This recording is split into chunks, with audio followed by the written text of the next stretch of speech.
Hey, what's up? I'm Andrew Bacon. So I built this awesome fireplace in our bedroom, but the part of the project that worried me was the electric fireplace insert. So I didn't want to spend a lot of money and I didn't want it to look cheap either. And I'm excited to say that we found a great one on Amazon and it is sweet. So we've been using it off and on for a couple of months now in the winter and we love this thing. So I want to give you a little bit of a review on it in case you're trying to make a decision for yourself. So check it out on this episode of Field Treasure Designs.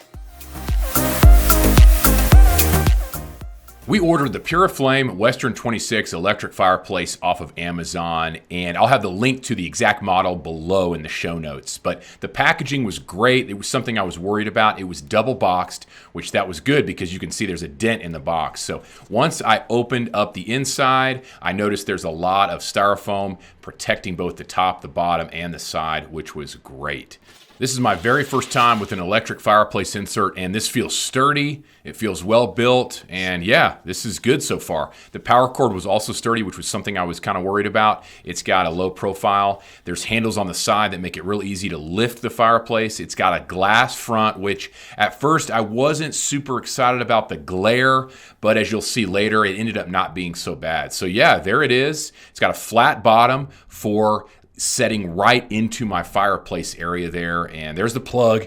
It is literally the same as a low profile extension cord or power strip that I had put on. I wanted to just put it on a power strip just in case. So when I went to install it, my crossbar was a little bit too low, and so just slid it right in after I took the crossbar out, and here is installation. So all it needs is a flat bottom, and man, good to go. If you want to see my full fireplace build, you can check out the other videos. So once I plugged it in, I wanted to see how this flame looks. So here we go, I'm turning it on.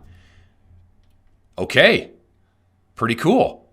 This was obviously another concern of ours, making sure the flame looked good and not cheapy, you know, and so I'm now dimming the lights to get a better look, and you're getting this footage in real time. This is exactly when I got it, my first impressions, and yeah, so far we're pretty happy.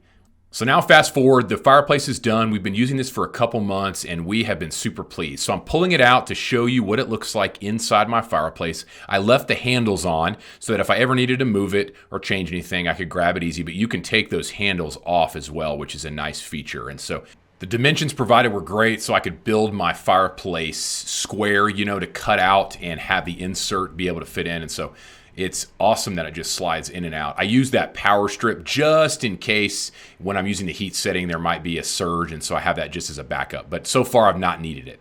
And yeah, I've got vents on both sides. When you do the heat feature, you want to be able to have airflow. And so I did cutouts on each side with nice floor vents, and so that way the air can pass through. I'll talk about that later. It's super easy to put the insert back in, and it's right where I left it. So yeah, that's what's really cool. It's not permanent, which was again something that I was kind of curious about if I'd have to install it permanently. And so there's the detail of how it looks up against the shiplap. So it slides right in. The bottom is flat, so it can just slide right in. And there it is. The controls are located on the top right. It's got a cool little door to protect it from accidentally getting bumped, which I thought was great. You've got your heat setting, your flame setting, obviously your on-off, and then you've also got a temperature control, which is something that I didn't realize I was going to get. And so if you decide to use the heat setting, it will automatically shut off based upon the temperature in the room. So that's pretty cool. There's a remote that you can control it. You know, you're sitting in a chair, laying in bed, we can turn it off and on, and there it is. Unexpected bonus, there's crackling sounds. I had not realized that. So the remote has got different settings for your flame. There's 3 different flame settings. I'll show you that more in the dark later. There's also 6 different crackling settings. So there are 2 different crackling sound settings, and then for each one there are 3 different volume settings, which I thought was awesome. And I did not even think to worry about that. So that was just an unexpected bonus. I'm going to run through them real quick. It might be a little hard to hear, but let's try.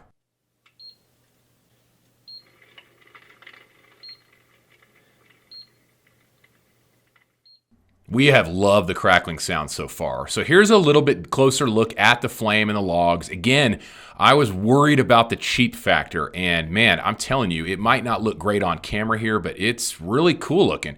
So here's the heat setting, by the way. And so if you want to have heat, you can press it on. There's a light that comes on telling you the heat's on, and then you can turn up or down the temperature. And so it works really good. We don't use it a ton, but it's nice to have if you want to get warm, by the fire. There's the vent. When I turn it on, I can feel the airflow, and I am so glad that I put those vents in. If you are installing this and you're using the heat setting, you have to have that ventilation. So don't forget that step. And so when you want the temperature to be turned down, you just dial the temperature down, and then it will kick off. It will blow cold air for a little while, and then it will kick all the way off. It's a really nice system. So there it was, it just kicked off. There's also a second heat setting if you want the higher heat, and that's 2 lights, and then if you press again, it goes off. And so again, we don't use this much, but it's nice to have when we want the extra heat.